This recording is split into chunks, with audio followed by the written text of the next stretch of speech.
If we look at lovability through the lens of geometry, we begin with the sphere.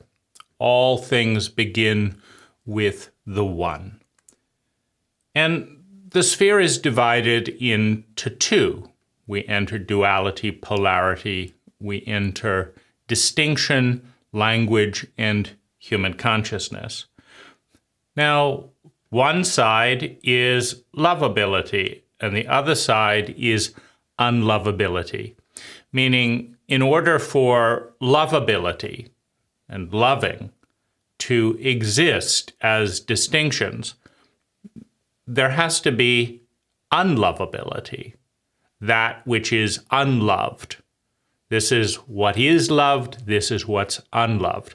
This is what I love, this is what I don't love or hate.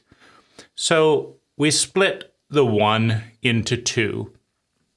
And the two halves are always equal, meaning whenever you create a polarity, you're dividing the one into two.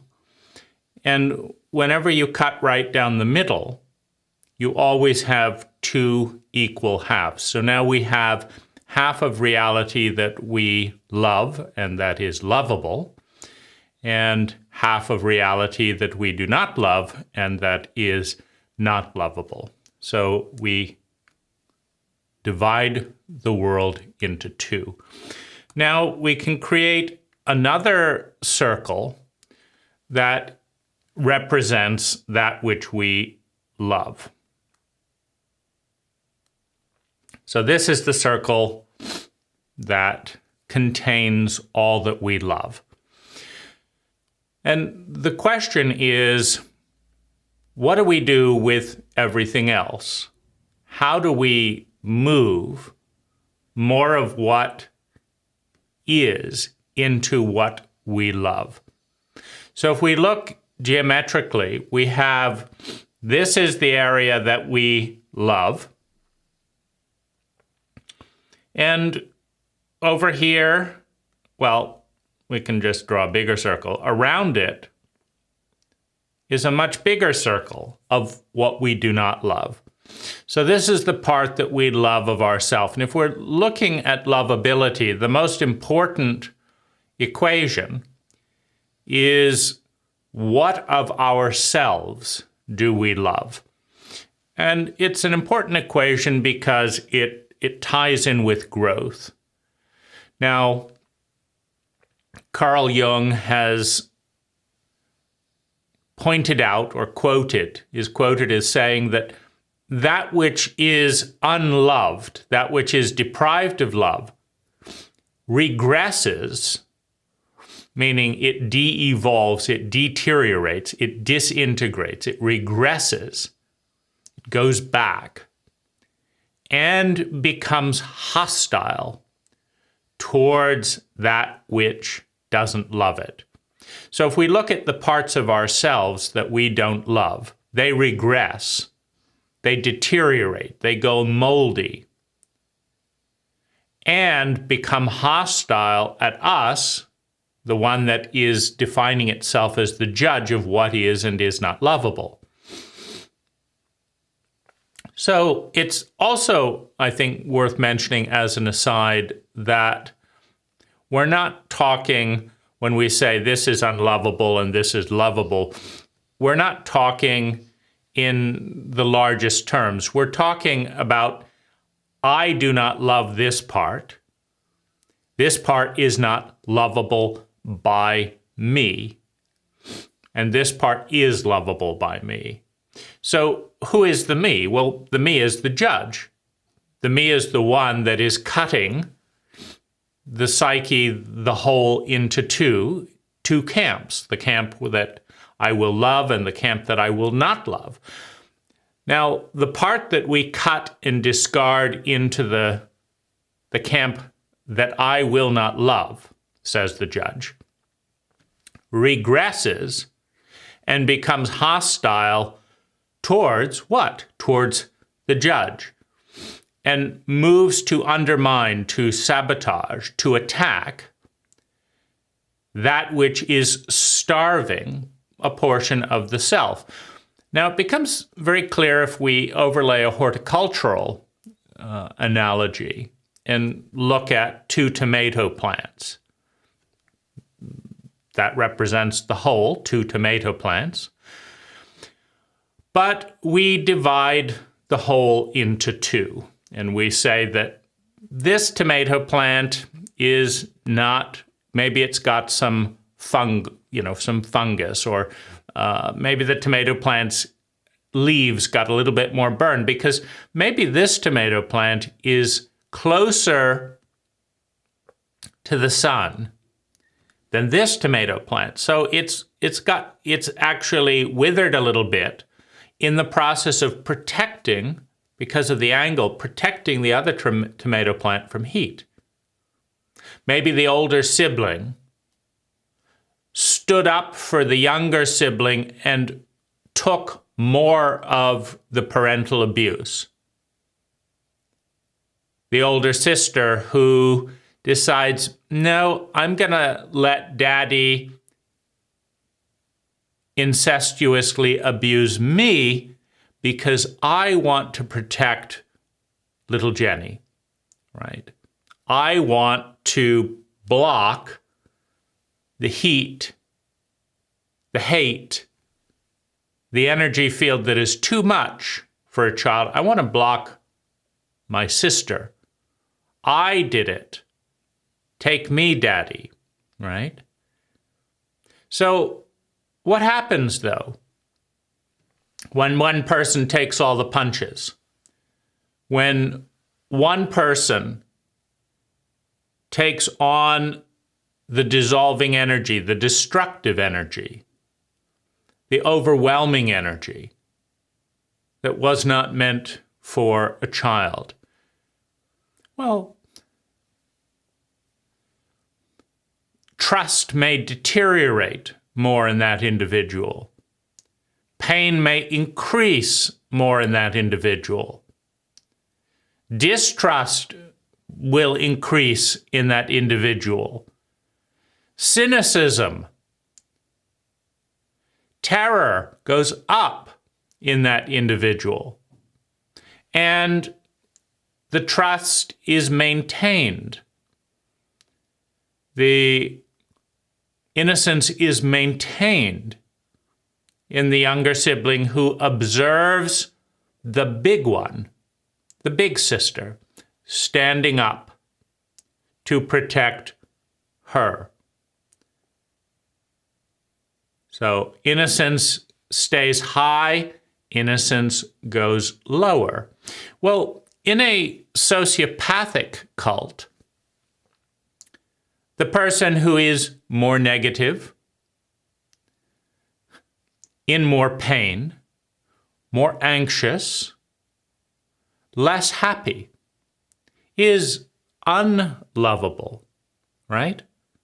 You are, you don't have that carefree innocence that's so nice in your younger sister. I'm going to discard you because I want the playfulness, the naivete, the wonder of your younger sister. You took the heat to protect this. So you now carry the scars. And I don't want to look at scars. So I'm going to discard you. That had something more beautiful than the coward, right? Because the coward runs away and lets the innocent one take the heat. So the courage, the movement towards adulthood, towards maturity, towards justice, that is punished. Just like the abandoned soldier, the soldier that went out and fought off the enemy. They may have PTSD. They may have irritation. they may be more anxious. They may be a little bit less inclined to create jokes and pretend that nothing matters. And so now the addict in the cult that just wants a good time, that wants to be fucked by a happy sailor, the addict in the cult doesn't want the one who brings them down. I want someone who brought me up. And that's probably the one that didn't take the shell, that didn't take the last stand for the platoon. That's probably the one that says, okay, you go first, I'll come later, and then hides in a ditch, and then didn't get blown up. Still has all their limbs, still has a nice smile, right? And so I took the heat and am discarded because I took the heat. And you begin to understand what Jung's saying about that which is unloved regresses, becomes hostile to the judge that decides what is and is not loved, and chooses, in many cases, to discard the hero, to discard the one that made the sacrifice, the one that paid the price for the circle, to protect the innocents. That one is discarded in order to spend time with something that is more fun. But it's not a fun thought to know that because I stood up for you, I have more scars.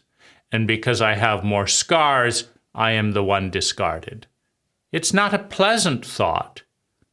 It is the kind of thought that gnaws, that feels wrong. I paid the highest price and I am punished for it. That feels wrong. And that wrong gnaws and becomes envious. It becomes bitter. It becomes hostile. At what? At the system. It may become hostile towards the younger sister. I did that for you, and now you take my man? I did that for you, and now you're living happily. But I'm now a drunk because this hurts so much that I can't get to sleep without something to take off the edge. And now you've disowned me because the crowd you hang with doesn't like you associated with a drunk. That which is regressed deteriorates, disintegrates, and becomes hostile to the system, to the judge that pushes it aside. Now, in the horticultural analogy, if you don't water one of the tomatoes, because within the judge paradigm, the punishment-reward paradigm, you're a good tomato, right? That tomato that's taking all the heat or that's in the bad soil isn't growing very well. Well, one has to ask, why is that, right? Is that an innately flawed tomato? Or did you, the gardener, not put his good soil there? Did one of your friends drain their whiskey glass or their champagne glass in that soil during your party because they didn't want to walk in to the kitchen sink and put it there, and now that tomato has got a toxin. That tomato has stresses to deal with that the other tomato doesn't have to deal with. And so The tomato responding to an imperfect environment shows the symptoms of that imperfection. Because truly so, a healthy tomato seed in healthy soil with healthy water and healthy sunlight becomes a great tomato plant. And in doing so becomes lovable, becomes blessed. We bless that which is within the sphere that we have cut and decided this is the good one. The beloved son, right? The blessed one. Right? In a chauvinistic cult, it's the beloved son. Where's the beloved? Well, in a chauvinistic cult, it's one at the expense of the other. You don't need to go to higher education. You're not a boy. You can just be, it's not as important that you die because you don't carry on the family name. Well, why is that? Why are boys given the family name? Well, we're chauvinists. We've cut the one into two and we've decided, the judge has, that's the only one to decide, right? What if we decided that girls were more important than boys? Well, that would be a judgment as well. By who? The judge, right? Science doesn't say that. If you ask a geneticist or a biologist or whatever, what do you think is most important for the species, a boy or a girl? They'll look at you as if you're nuts, because you are. If you think the human species can continue without girls, hello, did you know how birth happens? A girl and a boy get together, and the woman does most of the work. And then you get boys and girls from the woman who did most of that work. You delete the women, and you don't get any boys either, right? A geneticist, a biologist will tell you you're nuts in your chauvinism. But a chauvinist just doesn't look at the facts. The chauvinist plays the judge.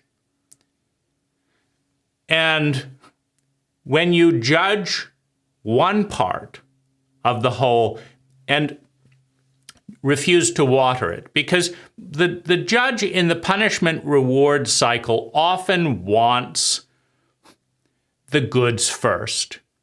A judge will say, in the analogy of incompetence in a horticultural sphere, a judge will say to a tomato, you grow, and if you grow and produce me a good tomato, I will water you. But if you do not grow and produce a good tomato, I will not water you. And so when you deprive love, when you deprive energy, attention, etc., that facilitates survival, security, love and belonging, we're talking human love here. When you deprive that because something is not up to standard, that something deteriorates more. You don't water the tomato because it didn't live up to your expectation. The tomato wilts further, which means it doesn't live up to your expectation even more, which means you don't water it anymore, which means it dies even further. Right? There's a connection in that dance. Now, the judge, I love this, I don't love this. This is good, this is bad. The judge is a big part of the cult identity.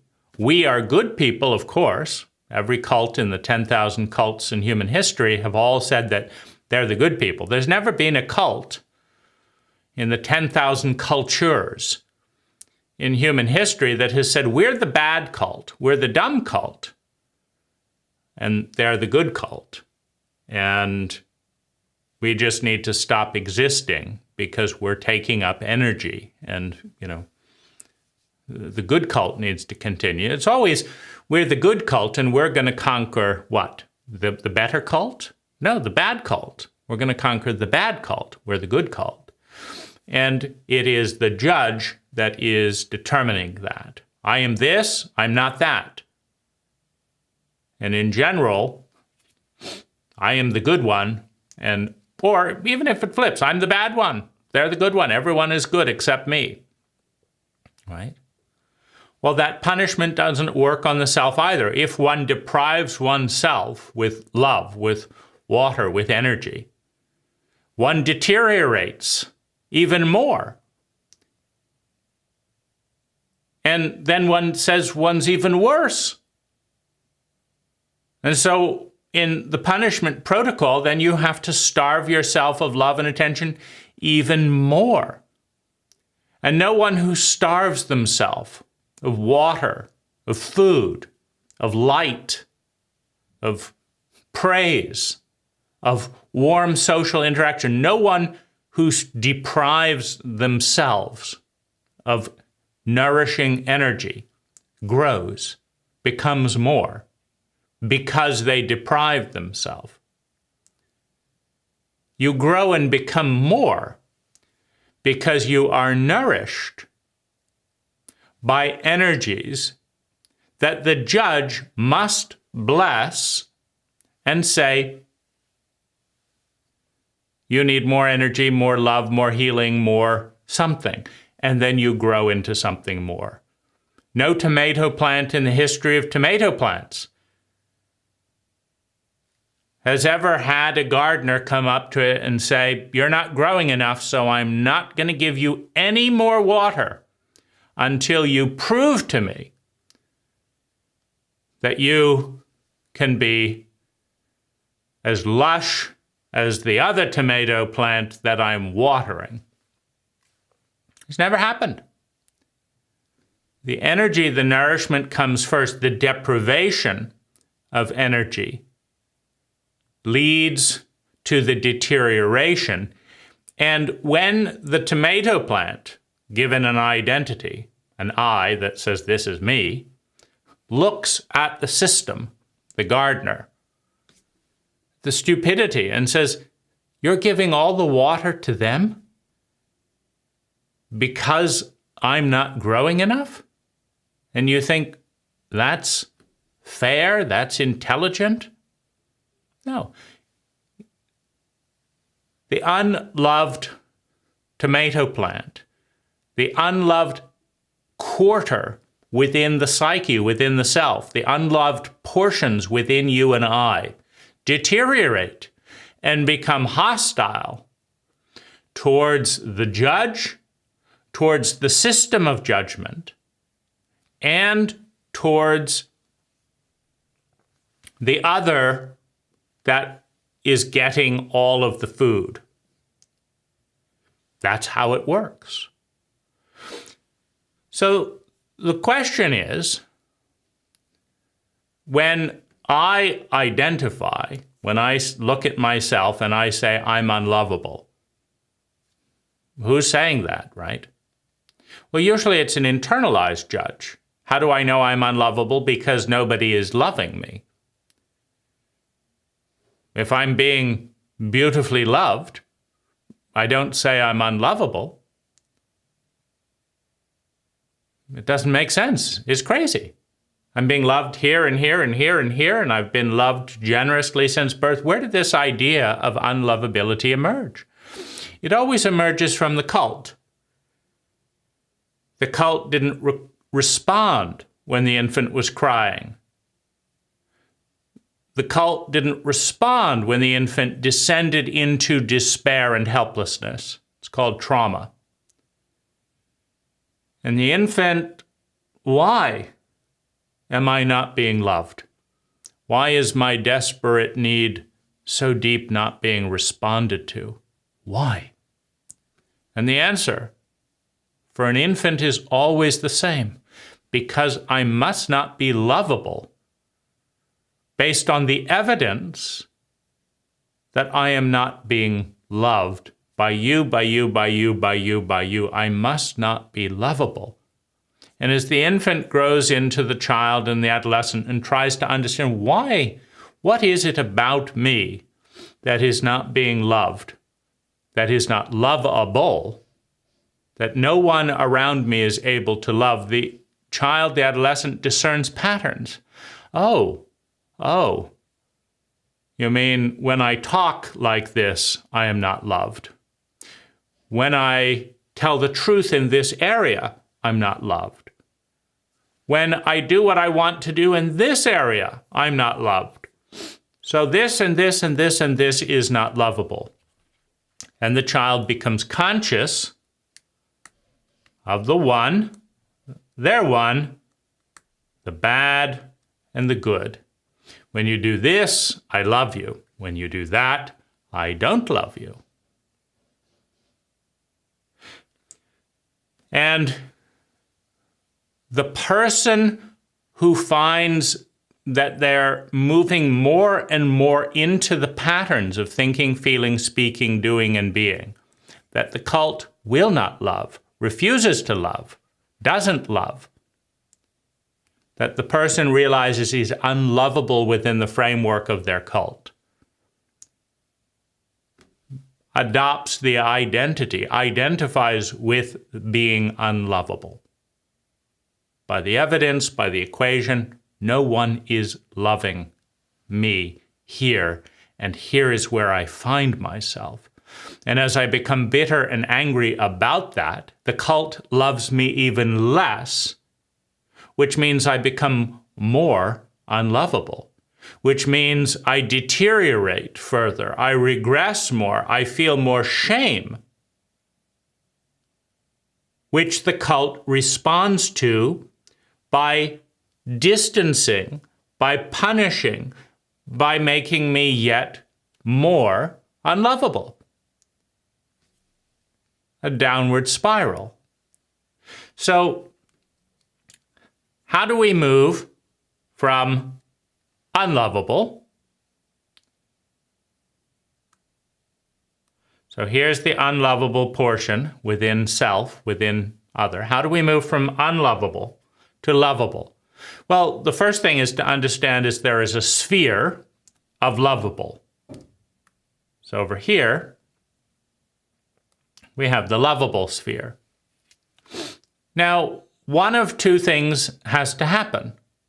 Either the unlovable has to transform into the lovable. So how that happens is the unlovable pattern of energy dissolves, and then the lovable pattern of energy coagulates, forms, the identity is reformed in the image, in the name of that which is considered lovable. Now I'm lovable. I have stopped being like this. Whining is unlovable. I've stopped whining. Telling mom how wonderful she is, that's lovable. Okay, I've stopped whining and now I'm telling mom how wonderful she is. Okay, I'm now lovable by mom. Mom can love me when I'm telling her how wonderful she is. And so I can love myself because it's irrational to water and bless the parts in myself that will get me killed. As an infant, as a child, if mom doesn't love me, if she won't feed me, if she won't keep me alive, I'm dead. So I need to position myself in the direction of what mom is capable of loving. So that's one movement, the dissolving, the disowning, the dissociation. Now we create what's called the dark shadow. What's the dark shadow? The dark shadow is all of the parts of me that nobody else is willing to love and that I dissociate from in order to become lovable. And I say, no, that's not me. I don't whine, I don't do this and that and the other, but I just praise mother. She's so wonderful. So what's happened with that part that wasn't happy about being given scalded milk and wasn't happy about being shouted at when they screamed when mom gave her scalded milk? What happened to that part? The part that was giving factual data, critical data about their biological experience. Well, that part is unlovable by mom, because mom doesn't want to acknowledge that she burns the milk. She doesn't want to acknowledge that she slaps the child that screams because the milk is burned. She doesn't want to see that. So why? Because mom can't love that. So mom can't love the one that doesn't know how to cook. And mom can't love the one that slaps her child. And mom can't love the truth about her abilities and inabilities. That's been pushed aside by mom. And so the child that responds to the part that mom can't love about herself must also be pushed aside because mom can't love that either. We have to instead move over into the fairy tale, where mom loves me perfectly, because that's the only part of mom that mom's willing to love. And the only part of me that she's willing to love is the one that is willing to tell those lies. And the one that's still glaring at having scalded milk poured down my throat as a 2-year-old, that part is not welcome at the table, and I know it, and I push it over there. But what happens to that 2-year-old who is punished and banished for telling the truth that the milk was too hot? That part deteriorates, regresses, and becomes hostile at the inner judge, at the parental judge, and the cult judge that says, oh, you have such a beautiful child. Your child is so wonderful and quiet. I wish my child would tell me the lies that say I'm a perfect mother and the milk is just right and don't worry about a thing, mother. You're doing your best. I wish my child would tell those lies. And the child sitting in the stroller is seething, right? You know, that liar over there, they know the milk is too hot, but that liar over there is getting all the praise. Meanwhile, I'm being compared unfavorably. You know, in the Cain and Abel story, you know, the meat and the smoke rise as the offering was accepted by God, but the apples, the vegetarian, the smoke wandered around. It wasn't accepted. The fire didn't burn as well. Roasting apples as roasting meat. Well, who said that it was all about the smoke?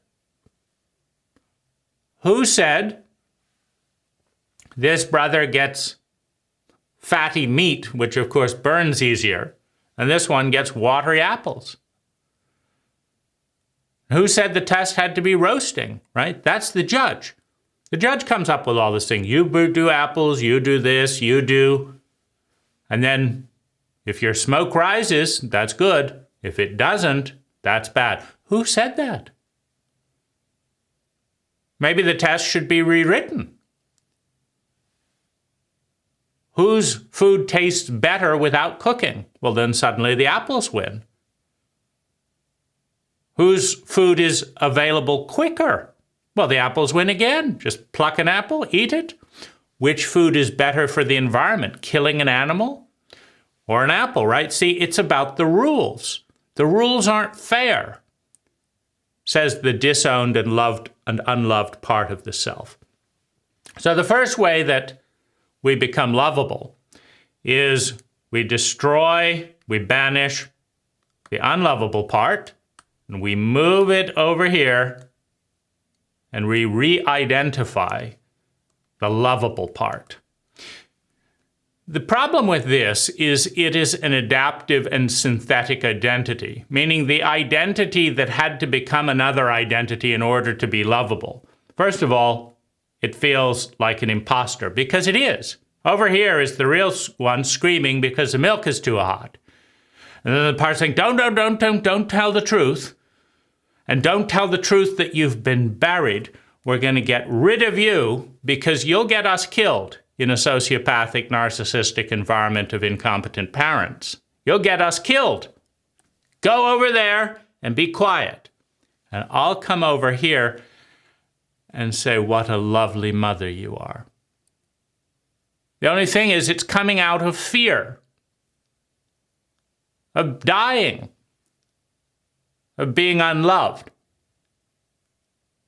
And the underlying equation is, you only love me because I'm lying to you. I had to figure out how to lie to you in a particular way, and then you loved me. But that's not really me. I'm still screaming in the dark here. And you and everyone else doesn't want to even talk to me, doesn't want me to acknowledge that that part exists. So of course I'm an imposter. I feel loved for a lie. You don't love the real me. You won't even look at them. So I'm angry. That's what's there. I'm bitter. I'm disgusted. I'm cynical, right? So this is where the other opportunity can come. You won't love the me that's over here. So the other option is that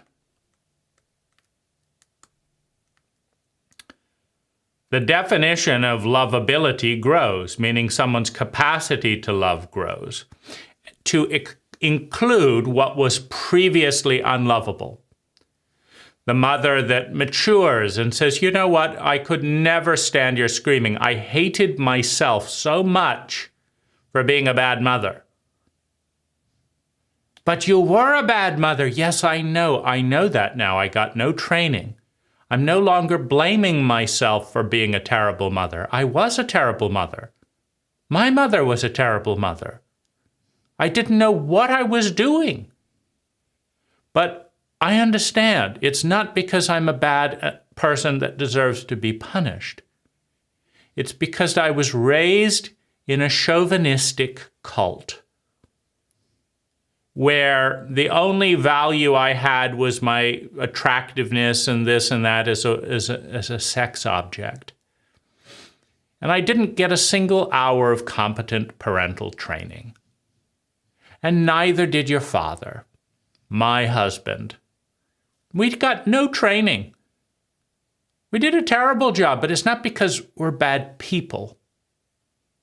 It's because the cult is so chauvinistic that it taught us algebra before giving us a single competent hour of science-based training. And I'm sorry. And I accept that you hate me. And I accept that you're angry. And I accept that you're hurt. And I accept that you feel distrust about the untrustworthy parts of me. I want to hear it. I ask for your forgiveness. I validate what you have to say, and I welcome you out into the open. I want to give you a hug. I'm sorry. And I want to honor the fact that you told the truth when everyone else was lying. And you were punished for that. But you were the real scientist. If you're doing science based on inaccurate data, you're not a real scientist. The real scientist responds to the actual data. And in our family, we buried the data. We lied. We pushed you down the more you told the truth. I'm sorry. And I love you for coming back. I love you for still having things to say. So now, the unlovable portion of the self can come out and be honored, can be loved, can be seen. Now, the sphere of lovability gets bigger. So this is the best way, right? So there's got to, when you cut the one into two, there's bad and there's better and best. There's a continuum, right? So we're still in duality. Now, this is the best way because there's actually more love, meaning because the other way is that love gets redefined. It doesn't get bigger to include both.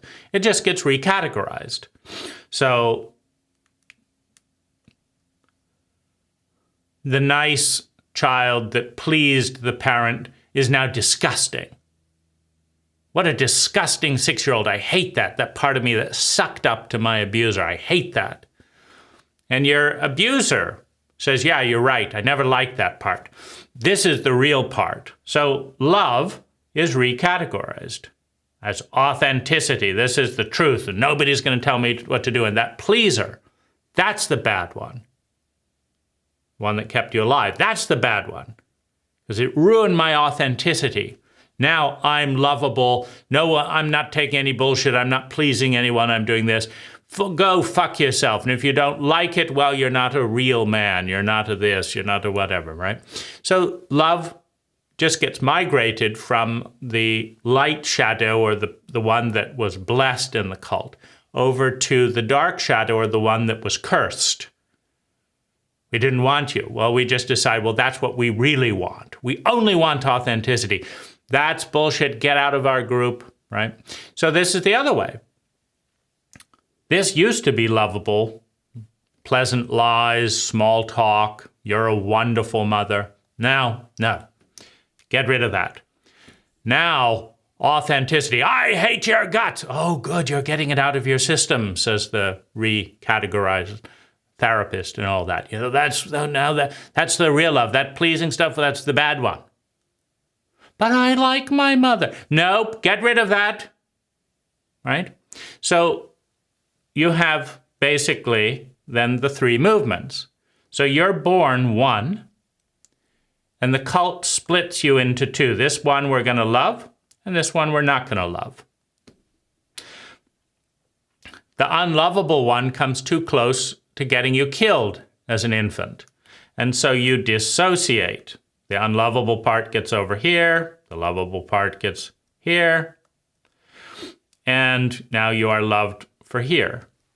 But you are split. You are divided. Half of your energy is undermining you because it's angry about being lied, suppressed, buried. It's trying to come out and ruin the party. The relative you're trying to hide in the shadows. No, that has nothing to do with us. I've never met him before in my life. So, out of this, what's lovable can migrate over to here, and then this is no longer lovable. So it gets rewritten. Or, this is unlovable. I was lovable, but some part of me wouldn't put up with the lies. So now I have become the black sheep. I have become unlovable. I am no longer love. I don't deserve love. I don't want love. I am not loved, but this is who I am. Meaning there's a force for integrity over judgment. Yeah, I'm unlovable. I'm bad. You don't want anything to do with me. But this is who I am. Right? I'm not going to lie about it. So this is another thing. I'm going to identify as being unlovable.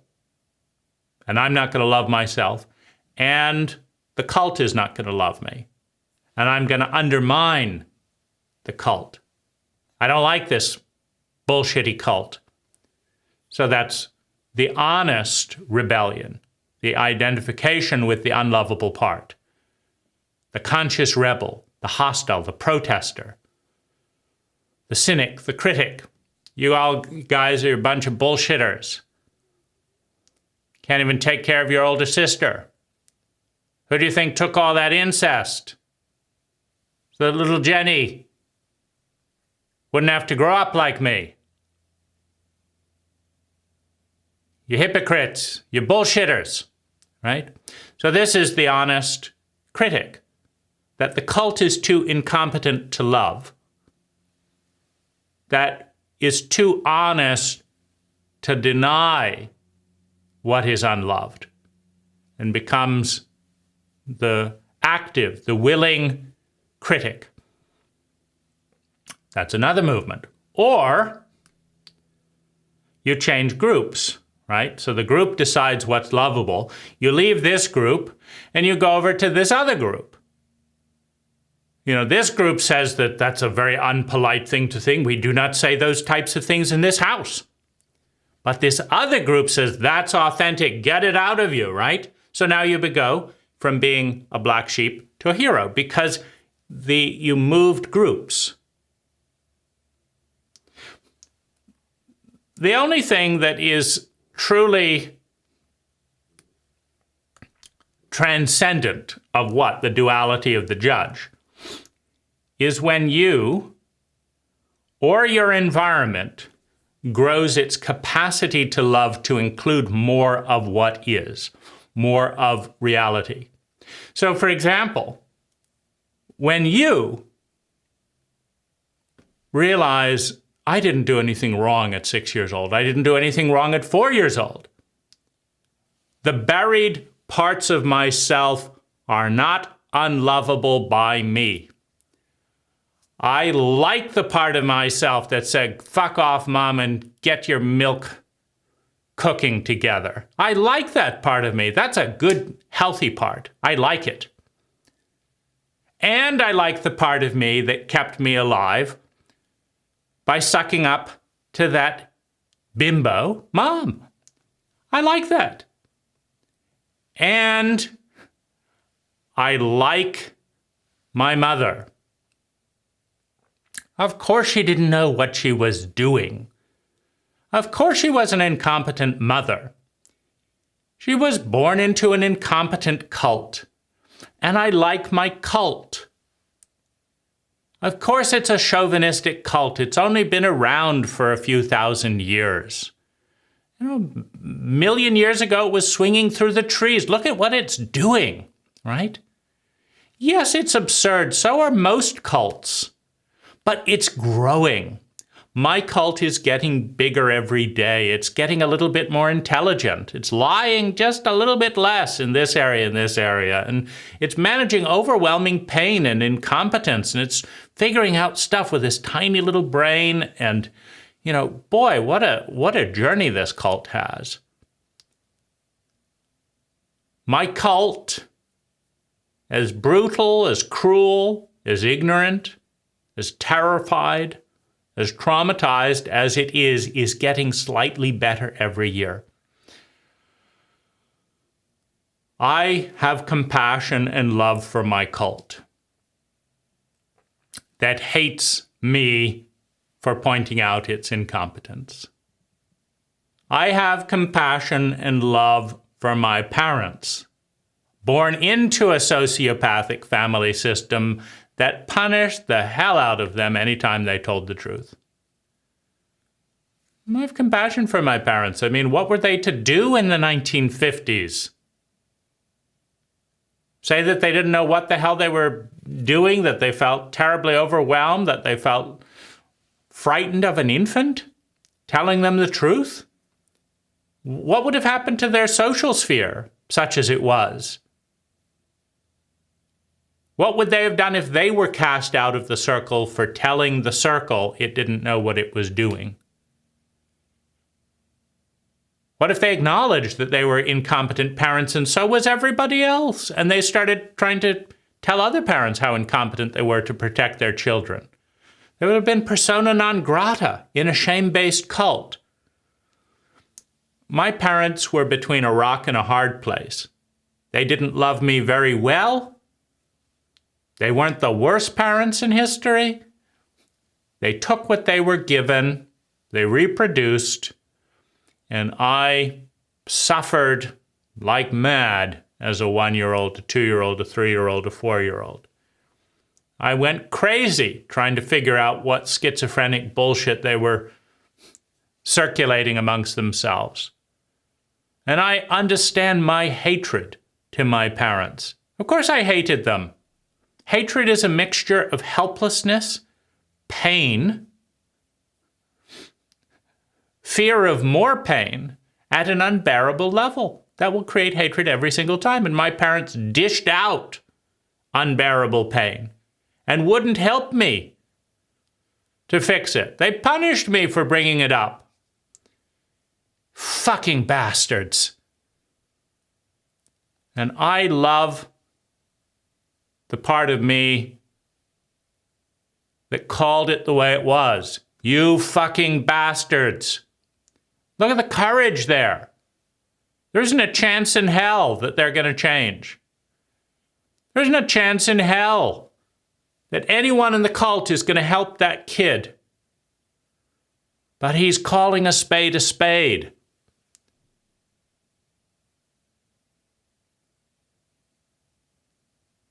Everyone's going to punish him for telling the truth, for speaking. Why won't you talk to us, son? You fucking bastard. How dare you? We didn't mean tell the truth. Why aren't you telling us how wonderful our parenting is? I'm tired of lying. Oh, go to your room and don't talk back. You know, what a courageous kid. Punished for not talking, punished for telling the truth.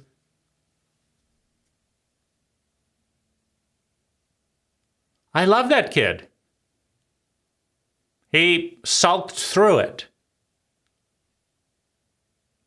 He got me here. We're not dead, right? And of course the parents, who gave them 4 hours a day to reanalyze the cult? Instead, they were told they're part of the greatest generation, the most wonderful country, the greatest land, the this and that. So when everyone's bullshitting and telling you it's wonderful, but you don't know what the hell you're doing, like, what do you do with that? You realize that nobody wants to actually deal with what's going on. Pretty tough situation for the parent, for the grandparent, for the child. And I accept it. I see it. I understand it. It is absolutely miserable. I totally understand that this part of me will seek to destroy every part of this imaginable through addiction, through sabotage, through... I get it. I get it. And if you need to destroy this success and that success to show that you're not going to put up with lies, I'll accept that. I'll love that. Go ahead. There's more success to be had tomorrow. The success is not worth bottling you up and lying. So what we're talking about is the cult is not changing. No one else around you is changing. But the judge is being less judgmental. The critic is throwing fewer people into the bad camp. The critic is saying, as terrifying as it was to be 5 years old, I'm now 45 years old. And my 40-year-old can take it. It's hard looking at that 2-year-old and seeing hope crushed, despair budding, desperation forming on his face in a timeless place of trauma. And no one the fuck responded.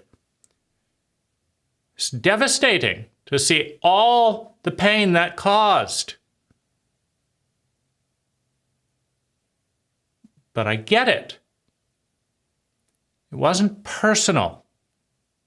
It's a fucked up cult teaching fucked up protocols that are better than nothing and that are terrifyingly painful that I couldn't endure at 6 years old.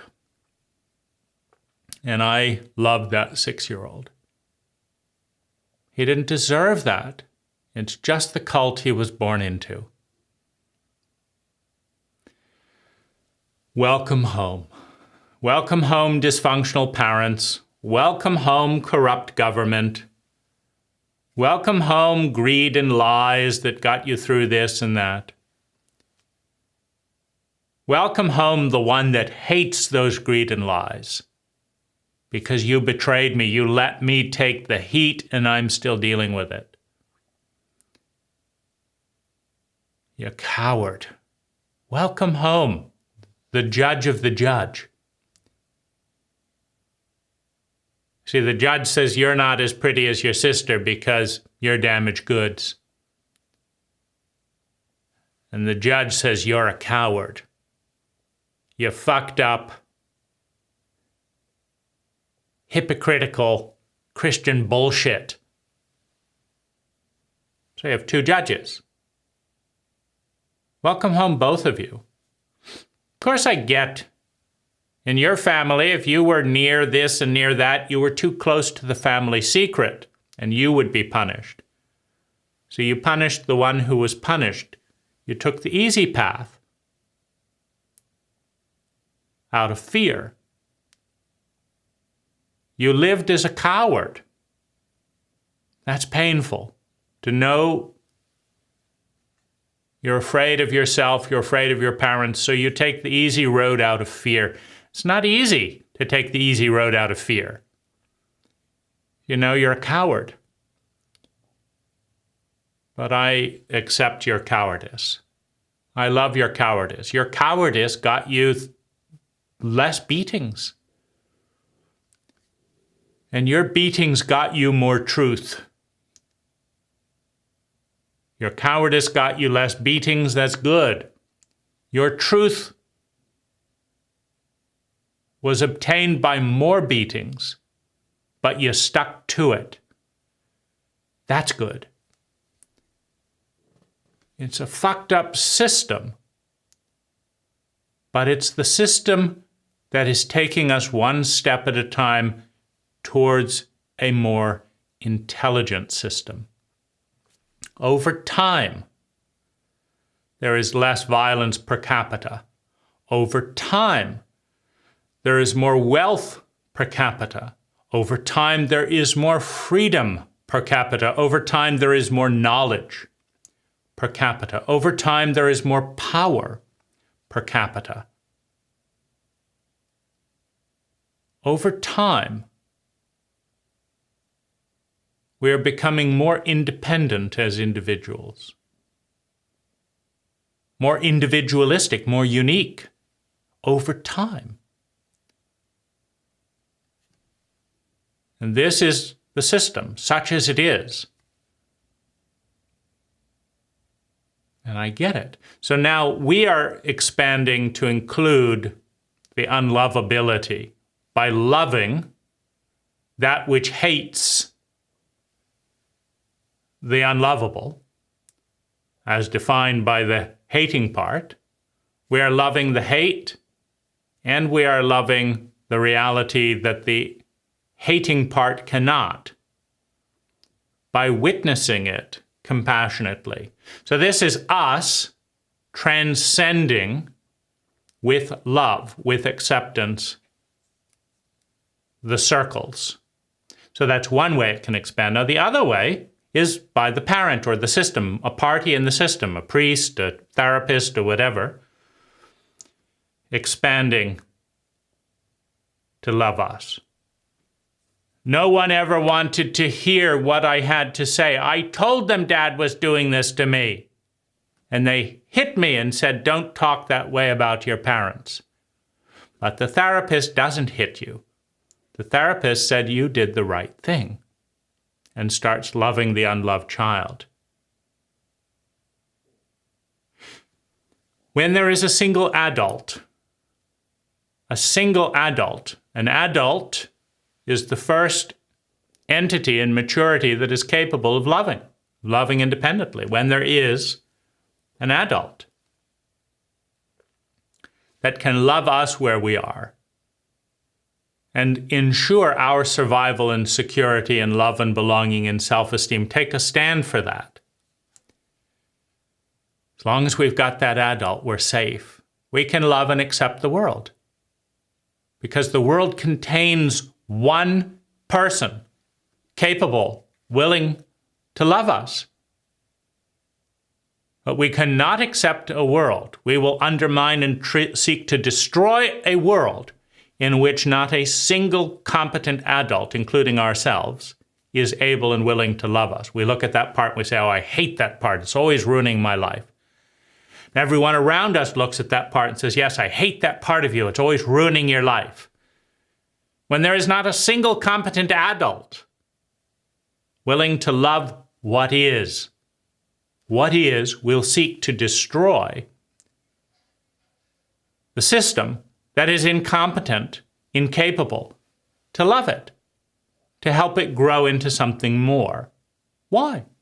Well, what kind of system is it if it destroys itself? It's a system that shouldn't exist, right? Why would you want a system that destroys, cuts itself in half, and deteriorates? That's not a good system. So the part that's been cut in half and deteriorates seeks to destroy the system that lacks the competence to help it grow, so that another system can come into its place that is more competent.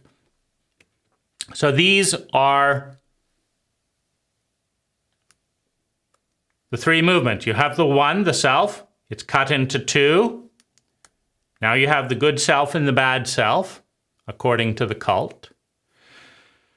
Now the bad self can become a synthetic adaptive personality and become the good self, pretend to be, but feel like an imposter and all that. Or the bad self can feel authentic. I'm not going to pretend to be anyone. I'm a mean son of a bitch and nobody likes me, but I'm me.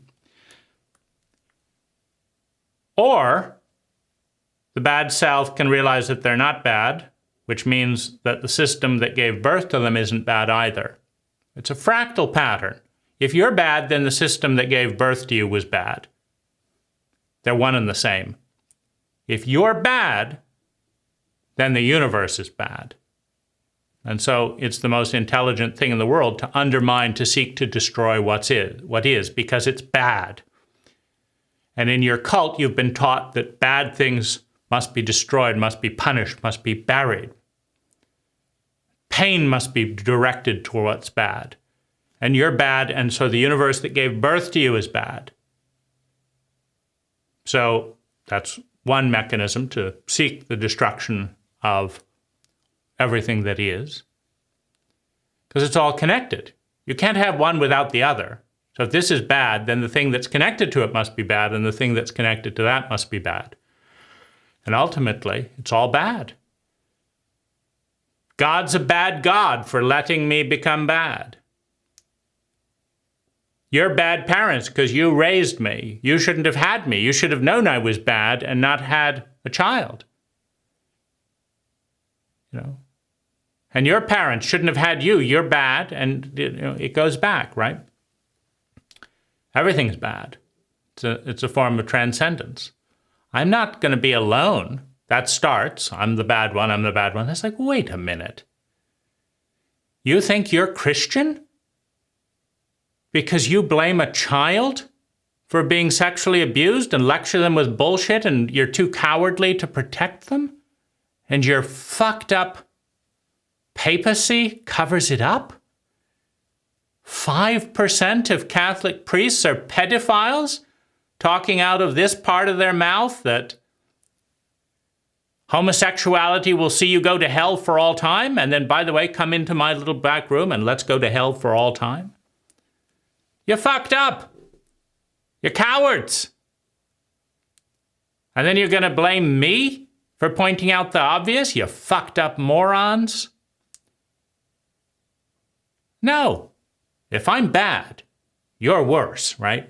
So that's moving out. We're moving towards integrity, integration, which is sanity.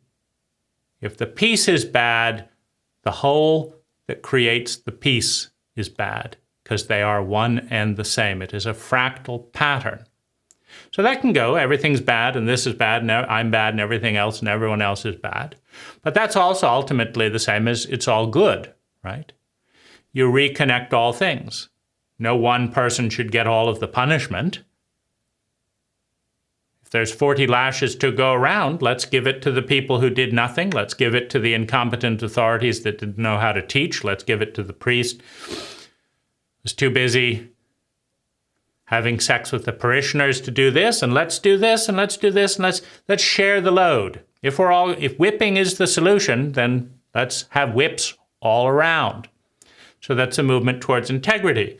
Well, as soon as everyone realizes they're going to be whipped and everyone has to see they're connected, then it usually flips. Now we're all connected, but why don't we just say we're all good rather than we're all bad, and then we all deserve praise? It's a better technology. So that's the other way, which is either coming from the system or from the individual. You grasp a new paradigm and you start including all the parts that used to be bad now have a function. You were bad, but now you're good. Why? Because I've changed my mind.